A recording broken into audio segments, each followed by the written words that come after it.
নমস্কাৰ। কৃষ্ণপ্ৰসাদ ৰাভাদেৱৰ এটি কবিতা আবৃত্তি কৰিব ওলাইছোঁ। কবিতাটিৰ শিৰোনাম হেৰ বিপ্লৱী বিদ্ৰোহী বীৰ।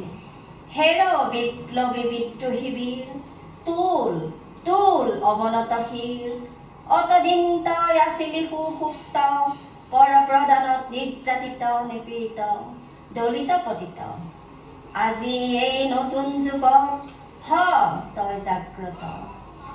হেৰ হেৰ অগণি যুগৰ ৰঙা পিৰিঙতি শিখা, জল জল উঠ উঠ, আগবাঢ়ি ৰুদ্ৰ কপালৰ ৰক্ত চন্দ্ৰ কলা ৰেখা।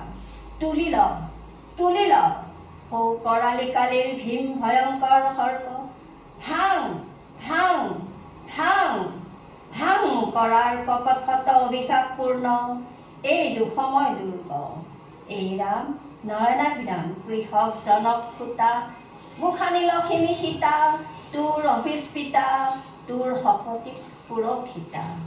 তই কৃষ্ণ সুদৰ্শন ধৰি শতৰো সংহাৰী, ফুকি ফুকি পাঞ্চজন্য প্ৰলয় ধ্বনিৰে দসুদি, পৰিপূৰ্ণ শোষকৰ দল কৰ শূন্য।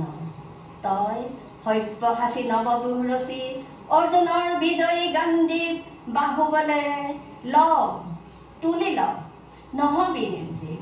হৈ অগ্ৰসৰ মধ্যম পাণ্ডৱ ক্ষম সংকুচিকৰ, আলিৰ ভংগীৰ বহি তোৰ প্ৰলয়ংকৰ পাৰ, পুৰণি নৰক্ষেত্ৰ পৰিচুৰমাৰ।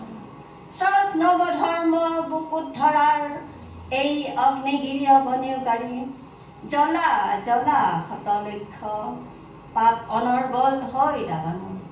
এই হিমগিৰি শৃংগ গগন চুম্বক উচ্চতা, এই প্ৰশান্তৰ গভীৰতা উৰ্মিময় মহা বিশালতা। নমস্কাৰ।